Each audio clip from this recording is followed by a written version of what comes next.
Hello, ladies and gentlemen, and welcome to another edition of Wartime. I'm your host, Brady Kreitzer. On Season 3 of the series, we're discussing the American Revolutionary Era, the people, places, and ideas that defined it, and the political ideologies that gave rise to the world's first truly modern republic. As always, remember, history is best when it's shared, and you can follow me on Twitter, at Brady Kreitzer. Check up on news, appearances, and events on my author's website, bradykreitzer.com, and of course your home for everything wartime on the web, wartimepodcast.com. In this episode, we continue our discussion of the political battle for the soul of British North America, a political battle that on both sides has caused very reasonable, rational people to behave in an irrational fashion. We've seen bloodshed already, and we're going to see more today. A quick review of the events that are going to lead to the year 1774 and 1775, which we'll broach into on this episode, will be as follows. The 7 Years' War comes to an end. A tremendous war debt has been accumulated. The British have to get rid of it. Of course, the way they choose to is by taxing the American settlers, as well as cutting the spending of the American settlers. Now, this has manifested itself in many different ways, but by the time you get to 1774, you've seen a very troubling trend develop if you are someone who loves peace and loves overall prosperity and certainty in the 18th century world. In 1768, we've seen Boston, Massachusetts really emerge as a center of rebellion and insurrection in the minds of many in the British Empire that needs to be punished. Of course, in 1768, the British will effectively impose martial law over the city of Boston and put troops and soldiers throughout the streets in a nonviolent fashion, at least for 2 years. In 1770, we see this break down very quickly. We see a mob emerge in the streets on King Street in Boston in March. We see a small group of British soldiers feeling accosted, open fire on the mob. We call this, of course, the Boston Massacre. Now, if you're in the British Empire, if you're an administrator, this is a worst-case scenario. The last thing you want to do is gun down your own people. But it's happened, it's occurred, now you deal with the retribution. Of course, on the American side, and more specifically, the rebellious side, the patriot side, this event will become a pinnacle, a critical linchpin in its story and narrative of British oppression and tyranny that it's been developing. This is not, as the British call it, the incident on King Street, but this is the Boston Massacre. These are both political spins on the same event. Ask yourself this, which one was more effective? Well, what do we call the event today? The Boston Massacre. Clearly you see the brand of politics that have won out. While the British will have their own opportunity to spin a series of events in their own direction, 3 years later in 1773. In December of 1773, a group of what are suspected to be unruly, rebellious colonists will paddle out into Boston Harbor and destroy a veritable fortune's worth of tea in an act of political defiance we call the Boston Tea Party. In reality, as we've talked about, the Boston Tea Party was a very mild affair. It was a very orderly affair. Many chests of tea were destroyed. No tea was stolen. Remember, on the ship, one padlock was broken by the rebels, and it was replaced. This was an example of gesture politics. It was a controlled affair. It was not a riotous affair. It was not an unruly affair. Certainly it damaged property, but it did so, I suppose you could say, in an orderly fashion. Well, from the British viewpoint, this is nothing short of terrorism. How can we negotiate with these people? Look at what they're willing to do to prove their point. From the American vantage point, this is not economic terrorism. This is a tea party. And of course, they label it the Boston Tea Party. Now, ask yourself, which political spin wins the day? What do we call it today? We call it the Boston Tea Party. So you see how that works out. What we're setting the stage here for, though, specifically, is the fact that an individual person with political leanings is a rational individual. But when you mix them with like-minded people, and you allow very powerful individuals operating behind the scenes to give them directives, to point their anger in the direction that they choose, they begin to behave in an irrational way. I'm going to say this a lot this season. I hope you can say it as a mantra by the end. But remember, the American Revolution is a rich man's war and a poor man's fight. It's what we're seeing develop already in 1773. Now, we don't want to spend too much time catching up, because we have previous episodes that go into all of these events on their own. But we do want to set the stage for how the British respond to the events of 1770 and the eventual fervor that leads to something really as drastic as the Boston Tea Party in 1773. By the time the year 1774 comes around, the British have hardened their position. King George himself desperately wants to show the Americans who's in charge. He is. More specifically, his empire is in charge. But he understands that if you push too hard, you'll not only alienate further the people who already dislike you, but you also bring new people to the cause. And this is something, as the British Empire looks, they cannot afford to do. Unfortunately, as we'll see, the hardliners appear on both sides. Those directing their anxieties at Great Britain, however that anxiety may manifest itself, and those in Britain who are seeking to suppress this voice of concern, so to speak, in the American colonies. Now, here's what you must understand about this political debate. It's that the overwhelming majority of people, whether they are on one side of the Atlantic or the other, are generally in the middle of this debate. I mean, I'm talking probably 15% of people on the American side are really interested in seeing rebellion and separation from the Empire of Great Britain by 1774, and probably about 15% of those on the British side view the Americans as an unruly rabble of discontents and smugglers. Really, the majority of people, that other 70%, are in the middle. And again, I hammer this a lot, but it's important. In politics, it's that 15% on either side, that extremist element, that leads the debate, because they're the loudest voices. Politics in 2014 are no different than politics in the 18th century.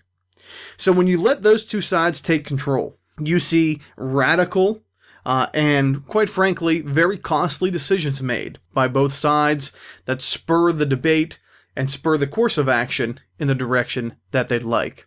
After the Boston Tea Party, we've reviewed this at the very end of our last episode. We've seen that the British have responded to the Boston Tea Party in a very dramatic fashion. They've passed what they call the Coercive Acts.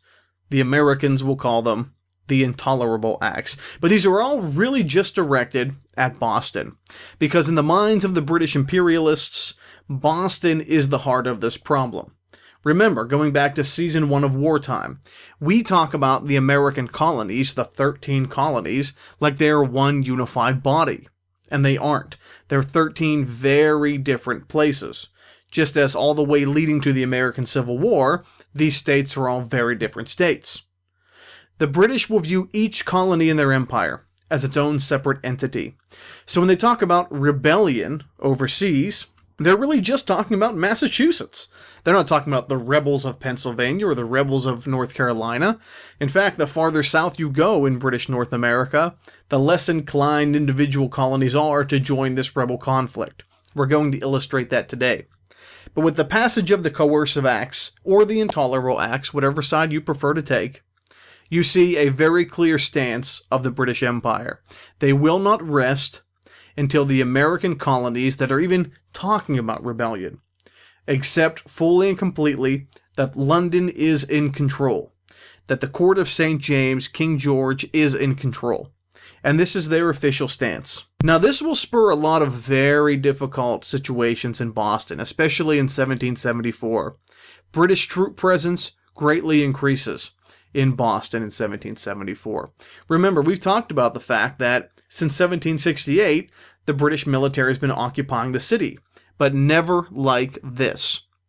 If before they were occupying basically as peacekeepers, as people there to maintain a presence and through proximity keep anger and anxiety toward the empire down. Now they're on high alert. The Bostonians do not want them there. They believe they're murderers. They believe that war may be on the horizon. Remember, this is a very localized phenomenon. But what you see develop in 1774 is something we've seen hundreds and hundreds of times before and countless of times since. And it's what we talk about as counterinsurgency doctrine. Now, this is going to get a little technical, and it's going to go off the rails a bit from the basic narrative of the American Revolution. But remember, you're here. You're listening to this podcast because you want to look deeper. You want to explore further.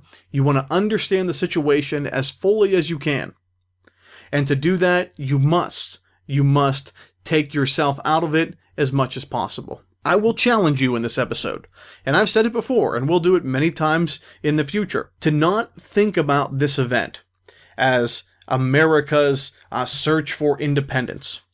Don't look at it as America trying to push the tyrannical British away, or as the British trying to suppress these unruly and anarchist American patriot rebels into submission. Don't look at it that way.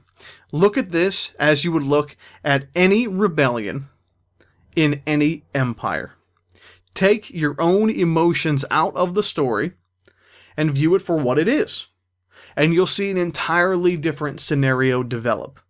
Now, when you talk about counterinsurgency doctrine, seemingly from the beginning of time, you'll always tend to see in a situation where there's one dominant superpower trying to suppress a small territory or colony that's not playing by their rules, make the same mistakes all the time. And their mistakes are many, but their biggest mistake is this. The one thing we always do in the history of the humanity, whether it be the Persians trying to suppress the Egyptians, whether it be the Romans trying to suppress the Judeans, whether it be the Americans moving into Iraq, Afghanistan, or Vietnam, we always see the same thing. And it goes like this. When we look at a map of this foreign distant land, we look at first the cities. Where are they? And how do they operate? Well, let's look at Massachusetts. What's the primary city of Massachusetts colony? It's Boston. So the British will roll into Boston, take control, and believe they have effectively controlled the colony. We do it all the time. Not we as the United States or the Western world, but we as a people, we as a species, do this on a regular basis. But when you capture the primary city, one thing you have to understand is that you don't capture everything. You simply force the troublesome or difficult, in your opinion, population to relocate to a place they can operate with more autonomy. When you look at the American invasion of Iraq in 2003 and 2004, you'll see that they captured Baghdad, they tore down the statue of Saddam Hussein. George W. Bush declared mission accomplished. Little did he know the war would continue in some way, shape, or form for another 8 years. When you look at the Americans in Afghanistan, when they captured Kabul from the Taliban, there was celebration. Mission accomplished. And that war, as of the fall of 2014, is still going on. The British made the same mistake 150 years earlier when they rolled into Afghanistan. It's the same mistake all the time. Just because you control the cities doesn't mean you control the entire region. Well, sure enough, when the British roll into Boston, all the rebel leaders, all the patriot leaders, whatever you're more comfortable calling them, people like Paul Revere, will roll out of the city and move into the countryside. They go into hiding.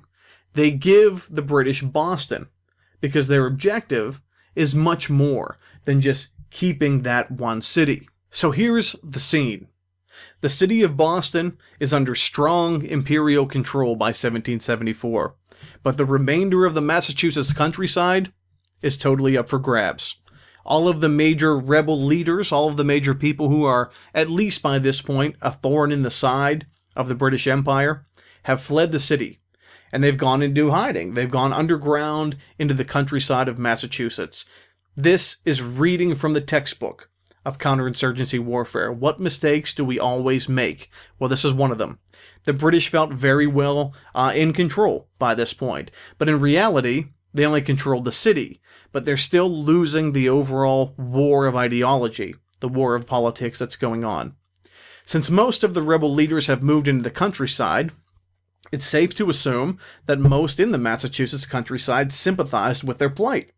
Otherwise, they would have turned them in, and you'd be right to think that. Even more than that, the people of Massachusetts believe that whatever government or legislature that currently rules over them, this British government, is ineffective. They believe that it's disenfranchising them, that it's stripping them of their natural rights. So what do? They form their own government, a shadow government, that they call the Massachusetts Provincial Congress. And here's what you have. Technically, the British do control the colony. I mean, they control the city of Boston, they control the pre-existing legislature. But if you ask anyone from Massachusetts in the countryside outside of Boston, they don't answer to the British. They answer to this new, shadow, impromptu, unofficial rebel government, the Massachusetts Provincial Congress. The Massachusetts Provincial Congress is a very big problem for the British in Boston, because like any government, or at least people who fancy themselves to be a government, they need a military wing. They need an army, and they begin to train an army. Not an army of soldiers in the traditional sense, but an army of volunteers. A militia, if you would. These are not people who go to a military training academy and come out with a logo or come out with a rank. They're simply farmers and blacksmiths, ordinary folks who will pick up a rifle and fight when the time comes if necessary. They don't wear uniforms. They don't dress in any sort of imperial garb that gives you any intention of who they are or what they're doing. They wear street clothes. So when you look at the experience of American soldiers in Iraq and Afghanistan and Vietnam, British soldiers in Afghanistan as well, they always have the same complaint. You don't know who your enemy is until they're pulling out a gun and shooting at you. What are you supposed to do? It's a horrible situation to find yourselves in. When I hear about young men and women in combat in places like Iraq and Afghanistan, my heart just shudders because they're in a no-win situation. You can't indiscriminately kill civilians. You'll never end the war that way. You'll only make more enemies. But you don't know who the enemy is until it's too late. So theoretically, in your mind, anyone could be an enemy. You're on edge all the time. And that's the strength of a rebel or a guerrilla or an insurgent army. You never know who the enemy is until it's too late. That's how, if you're looking at the Americans, specifically in Massachusetts in the 1770s, they even the score with what is effectively the world's largest and most powerful military, the British, at the time. It's a very bad scene. And all the colonies, at least almost all of them, recognize this. And this will take us to our next topic of discussion.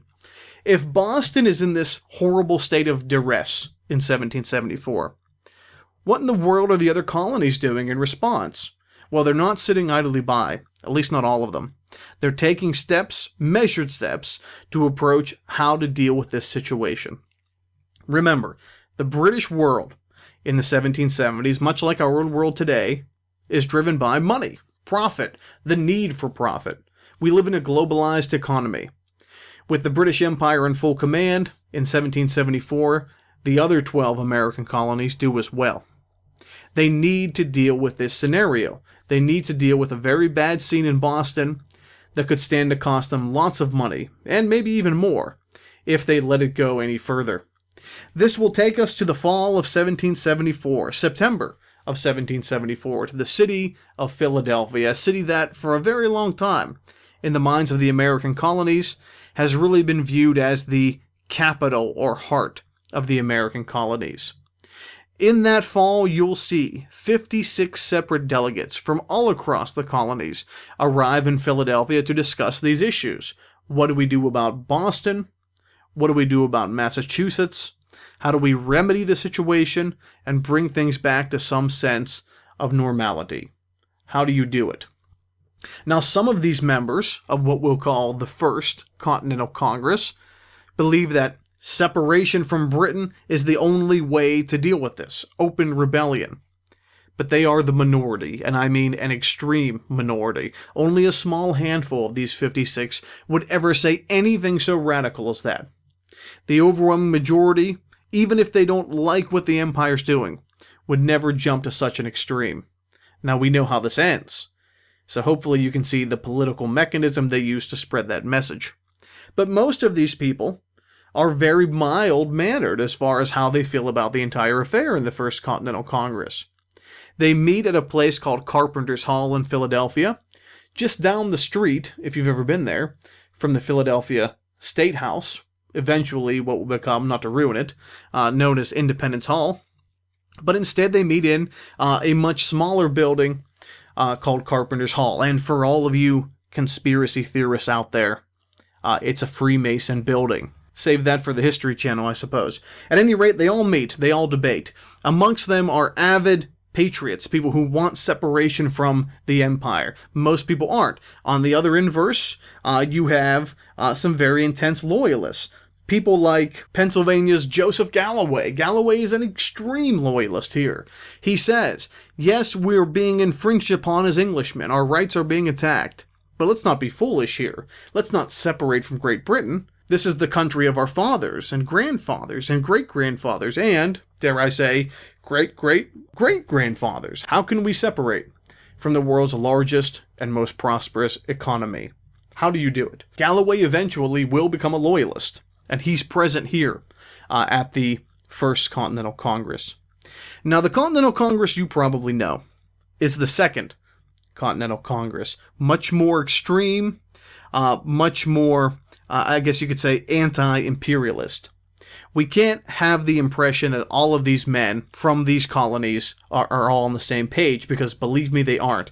A critical part of the American democratic system that will come out of this eventually is debate. And debate is something that, for most of human history, would probably just cost you to lose your head when it came time for government. Not in the British Empire in the 1770s, but definitely in the future. Now, one of the things I always want to impress upon you is how far-fetched rebellion and revolution really is here in 1774. Definitely during the meeting of the First Continental Congress from September to October of 1774. How extreme is it really? Well, here's the other question. I would take it even a step further. How unified are these colonies at all? That's a very good question. Well, how many colonies show up at the First Continental Congress? The obvious answer, 13, right? Wrong. 13 colonies do not appear in Philadelphia in 1774. Only 12 will.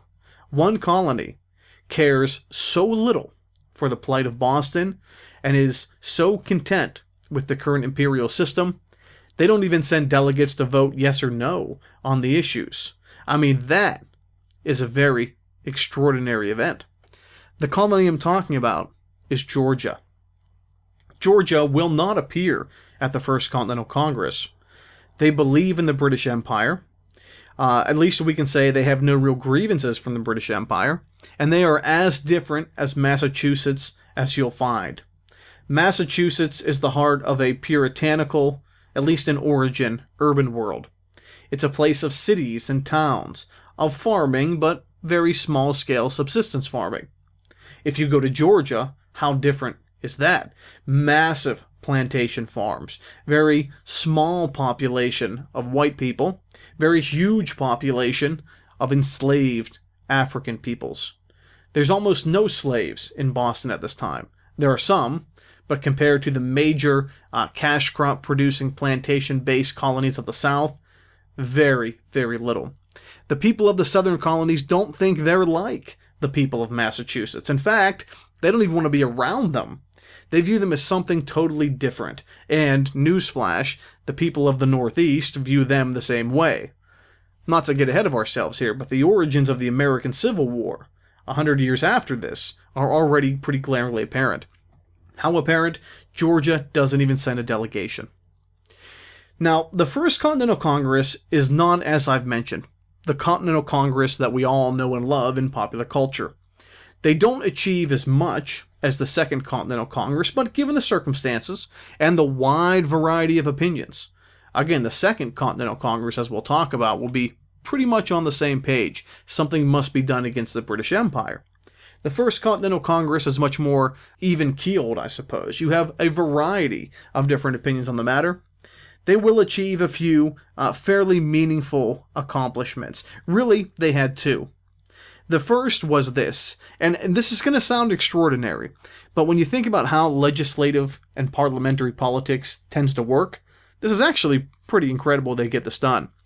They initiate what we'll describe as a general boycott on all British goods, set to begin December, 2 months after they end, of 1774. December 1st, 1774, an entire boycott of all British goods. This might not seem like a big deal, but this is huge, because we've talked about how much wealth actually comes out of the American colonies to support the British Empire. Think about this fact.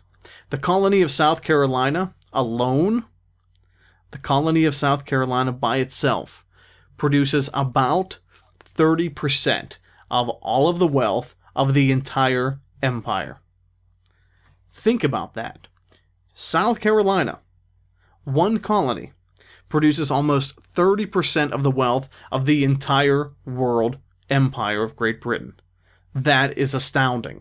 So with that point, I just really want to reiterate how much really is at stake for the British here in 1774.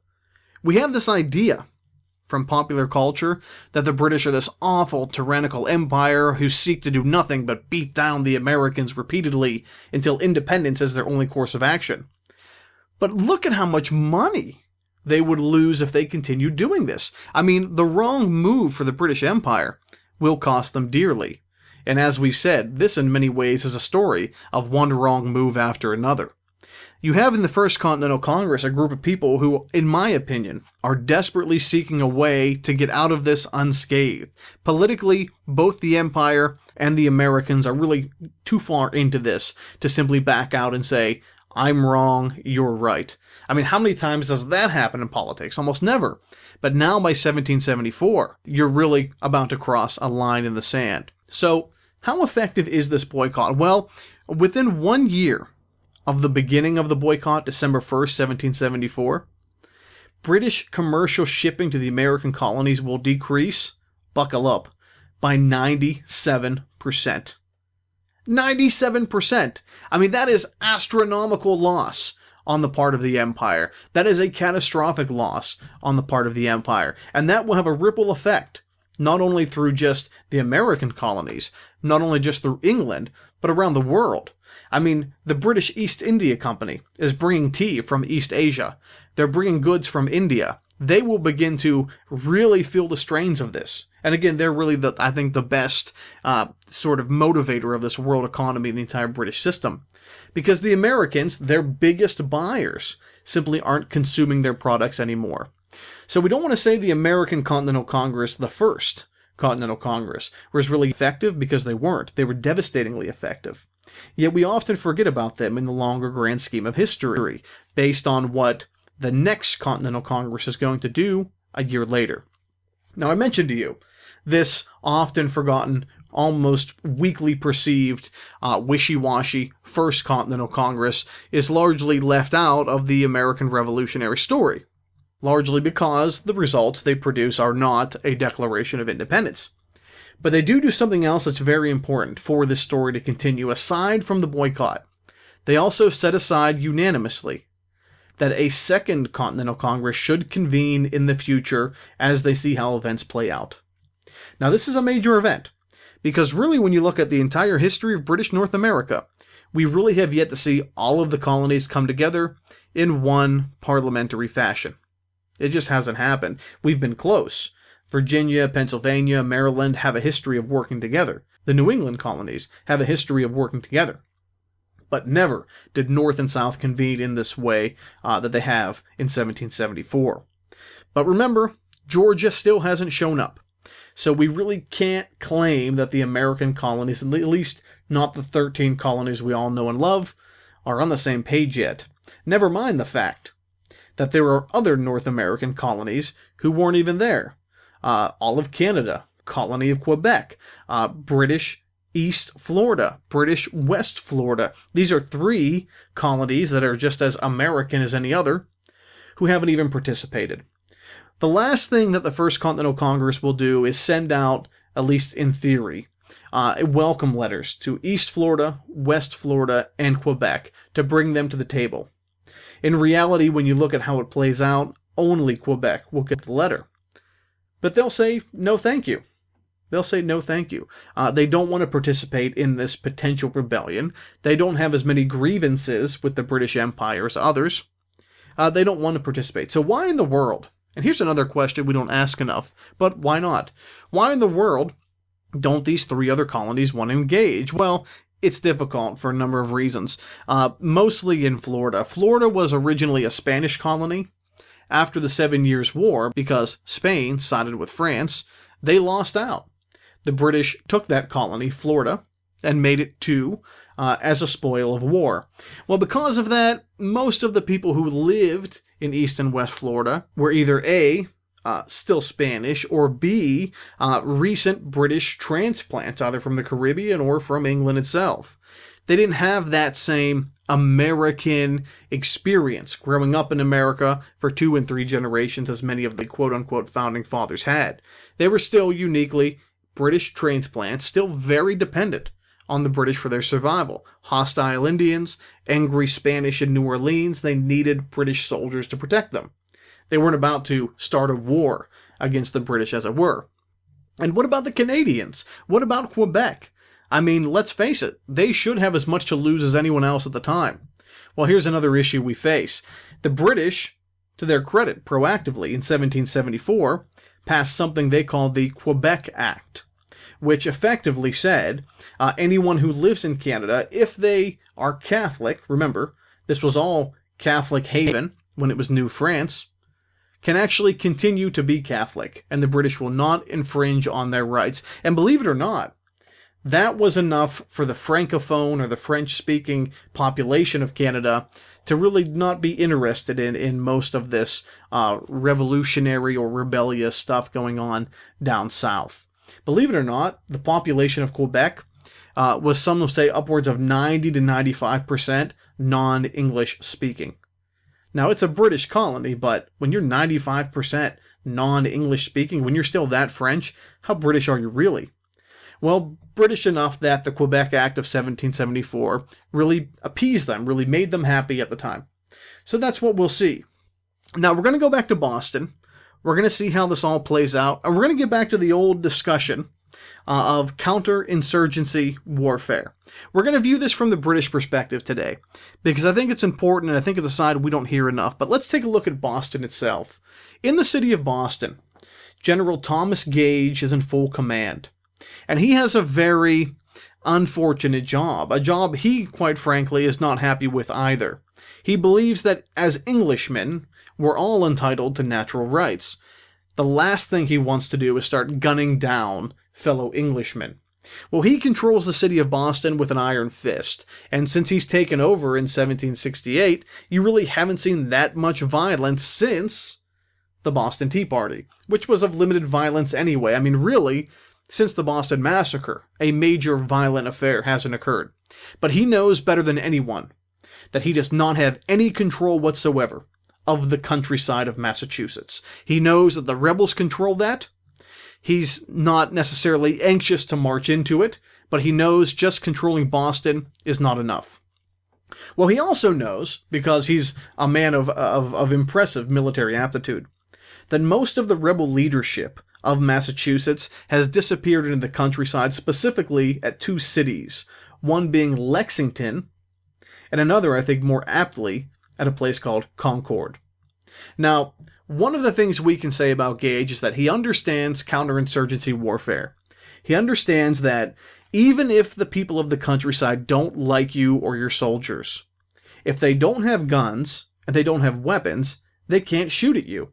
I mean, it's pretty complicated, but in the end, it's just that simple. As much as they don't like you, as long as they don't have weapons and ammunition, they can't shoot at you. I mean, this is still the case in many places in the world today. So in Gage's mind, what he wants to do is really twofold. Number one, capture all rebel artillery, ammunition, and guns, and take them out of their hands. Don't let them use them against you. And number 2, round up some of these rebel leaders that are so troublesome. Now, if this sounds familiar to you, especially if you're an Iraq War veteran from, say, 2004 to 2008, it's because you probably did this exact same thing. I mean, every night when the Americans occupied Baghdad, every night, unfortunately, troops had to go out into the city in the middle of the night, based on somewhat shaky intelligence, and go through people's garages and go through their storage units and find massive caches of weapons and guns. I mean, you open up a garage in Baghdad, and you find a whole pile of rocket-propelled grenades. Well, if you capture those weapons, guess what? They're not going to be used to shoot at you in the future. I mean, it's that simple. These nighttime raids are part of counterinsurgency doctrine. Find the troublesome members of the resistance, bring them in, and guess what? They're silenced. That's the idea. And that's what Thomas Gage is going to have to do here as we move into the spring of 1775. Now, in January of 1775, right after these American Continental Congress convenes, you're going to see the British actually send a directive to Gage in January telling him, use force against these potential rebel cells if necessary. He doesn't get the information till March, almost April in fact, simply because the information has to cross the Atlantic Ocean, and it takes quite a long time. Well, we often don't give the American rebels enough credit, but believe it or not, there are actually informants in London on behalf of the colony of Massachusetts who catch wind of this directive before Gage ever does. They'll catch wind, they'll send it across the Atlantic. People like Paul Revere, these rebel leaders, will actually know that there's going to be a very direct and very specific attempt to capture rebel guns by the British out of Boston before Gage ever gets the directive. Amazing in a world without telecommunications that was possible. But the basics of it is this. Thomas Gage will receive the order in March to march into the countryside of Massachusetts, gather contraband weapons, and bring them back into the city. That way they can't be used against the British soldiers themselves. The Americans know this is coming, and fortunately for them, as any good rebel or guerrilla network will do, they've developed an underground methodology of communication that will operate in the shadows behind the scenes. And it basically goes like this. Because any British operation would begin in Boston itself, the people in Boston are responsible for alerting the countryside to exactly what's going to happen. The person they have is the rector, is the minister of the Old North Church in Boston, as we call it today. A man that will climb into the bell tower, the tallest point in the city of Boston at the time, and ignite lanterns. He'll ignite one lantern if the British march overland, or two if they are moving to the countryside across the Charles River. This, as you can imagine, is the origin of the old saying, oneth by land and twoeth by sea. It was actually part of an underground network of communications to alert rebel positions and cells in the countryside of when the much larger and more powerful British forces would be moving. Now, once you're in the countryside, if you see that signal, a signal, by the way, that even if you were British in the city and you saw it would mean nothing to you. I mean, big deal. There's lanterns up in the bell tower. You would continue as you're doing, right? That's the beauty of this system. It's an underground network. It's a secret, clandestine network of information. But if you saw those lanterns in the countryside, you know what to do. And a series of people who see them first as you're closer to Boston will ride out, usually on horseback, always quietly, maybe 20 people, and they'd go door to door, people they know who also are part of the rebel movement, and they'd tell them. Then those people would ride out, and they'd tell those people, and those people would ride out, and they'd tell more people. And just like Wayne's World, by the end you have multiple people in the know relatively quickly. This system works so well, before Gage even marched his troops out of the city, all the way to Concord, most of the rebels knew exactly what was going to happen. They already had taken the guns out of Concord that were stored there, that were stashed there, their secret cache, as it were, in the event the British ever moved on them, and they dispersed them. So little did Thomas Gage know, by the time he even gets the directive to march, most of the weapons are already gone, but he's going to march anyway. Now, Thomas Gage will leave Boston, Massachusetts with 700 men. They're not ordered to shoot anyone. They're not ordered to kill anyone. They have one mission: find these illegal weapons, capture them. Find these troublemaking rebel leaders, bring them in for questioning. It's that simple. Little do they know, the situation they're walking into is one that quite literally will produce what we call the shot heard around the world. Now, what the British are walking into is what will amount to be the very first open battle in what we'll call the War of the American Revolution. We know that it's been building and building and building for some time, but it is about to happen. On the next episode, we'll talk about the year 1775, Lexington, Concord, Fort Ticonderoga, and Quebec. Thank you for joining us. I'm Brady Kreitzer, and this is Wartime.